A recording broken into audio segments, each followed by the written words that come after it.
Hello guys, welcome to our channel. Since last 2 months we have been making different videos on our YouTube channel. इस video में हमने दिखाया है about life in Europe and life in Norway.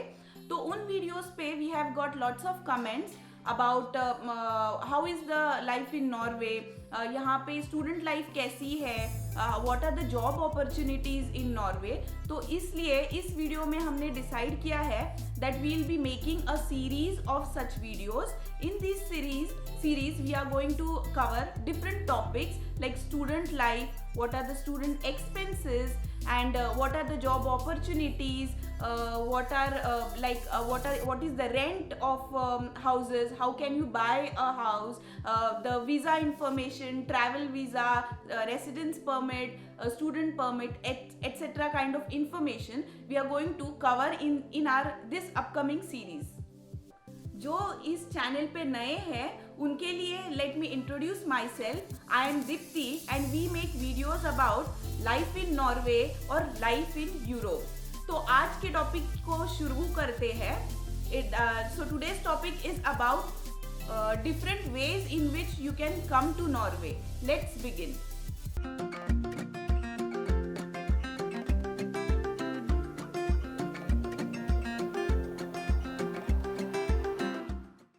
Number 1 is tourist visa or visitors visa.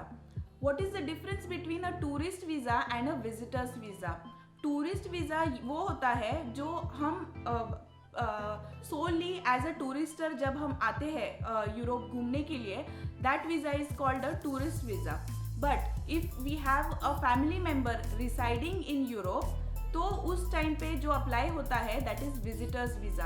या like आपकी family में से कोई है यहाँ पे रहने वाला, आपके बहन भाई मम्मी पापा वगैरह, तो हम टूरिस्ट वीज़ा के बदले विजिटर्स वीज़ा के लिए अप्लाई कर सकते हैं. Both tourist visa and visitors visa is of maximum 90 days. Like 90 days maximum duration होता है उस वीज़ा का. इस टूरिस्ट वीज़ा या विजिटर्स वीज़ा में हम कोई भी शेंगेन कंट्रीज में घूम सकते हैं. Basically this visa is a Schengen visa. Schengen countries की लिस्ट हम डिस्क्रिप्शन बॉक्स में दे देंगे. तो लेकिन इसमें बहुत इम्पोर्टेंट पॉइंट जो हमें नोट डाउन करना है that is when you land in Europe, तो जिस कंट्री का आपको वीज़ा मिला है उसी कंट्री में you have to land and then अगर आपको घूमना है तो उसके बाद हम दूसरे शेंगेन कंट्रीज में जा सकते हैं. वे नंबर 2 इज स्टूडेंट वीज़ा. तो आप नॉर्वे में एज अ स्टूडेंट बन के ज़रूर आ सकते हैं. There are different types of different universities in Norway which offer free education और with minimum tuition fee. So some of the universities are NTNU which is in Trondheim. तो वैसी सारी यूनिवर्सिटीज़ के लिए आप बैचलर्स के लिए या मास्टर्स के लिए आप अप्लाई कर सकते हैं. And if you get admitted to that university you get a student visa to come to Norway. In Norway the courses are offered in 2 languages. एक तो इंग्लिश या फिर नॉर्वीजियन. अगर आप नॉर्वीजियन कोर्स के लिए अप्लाई कर रहे हैं तो you have to give Norwegian test, the government approved Norwegian test. And if you are applying the course in English तो आपको इधर टोफिल और IELTS देनी पड़ती है. The academic year normally starts from autumn, like in the month of सितंबर और अक्टूबर एकेडमिक ईयर चालू हो जाता है and then it ends by the end of June. But इस कोर्सेज के लिए एप्लीकेशन जो शुरू होती है दैट बिगिन्स फ्रॉम इधर दिसंबर और जनवरी. वे नंबर 3 इज वर्क वीज़ा और वर्क परमिट. अगर आपको नॉर्वे में जॉब मिल गई तो आप यहाँ पे आ सकते हैं ऑन अ वर्क वीज़ा. यहाँ पे नॉर्वे में काफ़ी सारी जॉब अपॉर्चुनिटीज़ है specially for engineers. The ruling sector in Norway is IT sector and oil and gas. But definitely other types of engineers are also highly required in Norway. आप यहाँ पे job के लिए India से apply कर सकते हैं या फिर आपकी कोई भी होम कंट्री से आप अप्लाई कर सकते हैं. अगर आपको जॉब यहाँ पे मिल जाती है then you can apply for a work visa. If your company is sending you to Norway तो company also can apply for a work visa. यहाँ पर वर्क वीज़ा का मैक्सिमम ड्यूरेशन इज 3 years.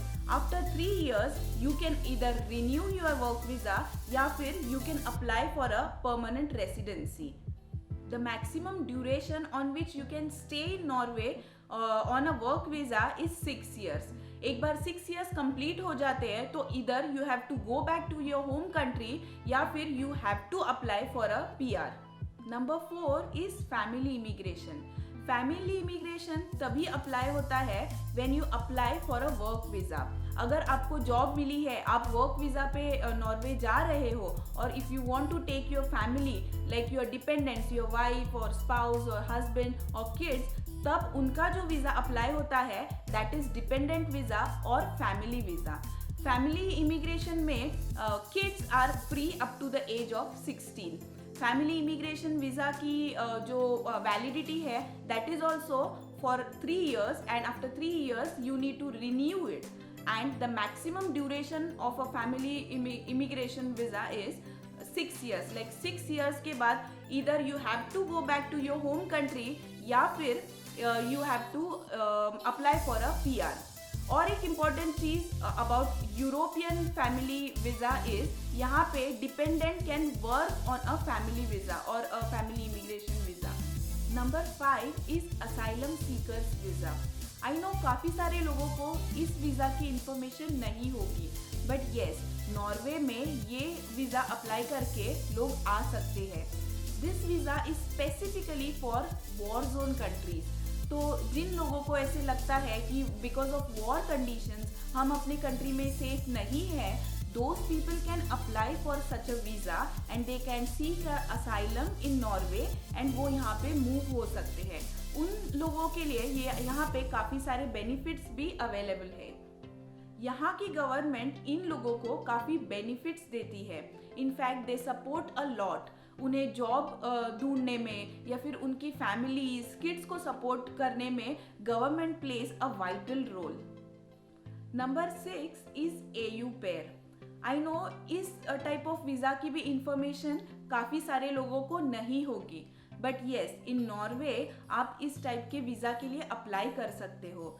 इस वीज़ा में जैसे कम education वाले jobs है like as a nanny, as a house help, nanny for kids या फिर किसी के यहाँ पे ओल्ड पेरेंट्स है तो उनकी देखभाल के लिए वैसे टाइप के लोग इनको लगते हैं. तो in that case you can apply for such a visa and you can come to Norway. But ये वीज़ा खाली 1 साल का होता है and then after 1 year you can not renew it. आपको आपकी होम कंट्री में वापस जाना पड़ता है. So guys, this are the different ways in which you can come to Norway. I know ये इंफॉर्मेशन शॉर्ट है, बट इन सारी डिफरेंट टाइप्स ऑफ वीज़ा की डिटेल इंफॉर्मेशन देने वाले वीडियोस हम अपनी सीरीज में लेकर आने वाले हैं. But in the time being, if you want more information on this topic, so you can definitely go on the udi.no site. इस साइट का लिंक हम डिस्क्रिप्शन बॉक्स में दे रहे हैं. So you can just go and check out on what are the different types of visa that you can apply on that website. In the next upcoming videos, we will give information about how to apply for a visa, how to fill out the application form, what are the documents that you require for application, fee charges of all the visa. तो ये सारी information हम हमारे upcoming videos में ज़रूर लाएंगे. So guys, I hope आपको आज की वीडियो अच्छी लगी हो. अगर आपको आज की वीडियो अच्छी लगी है तो do subscribe to our channel, hit the like button for this video, share this video with your friends and family, and do subscribe to our channel. And let's meet up in our next video. Until then, bye bye.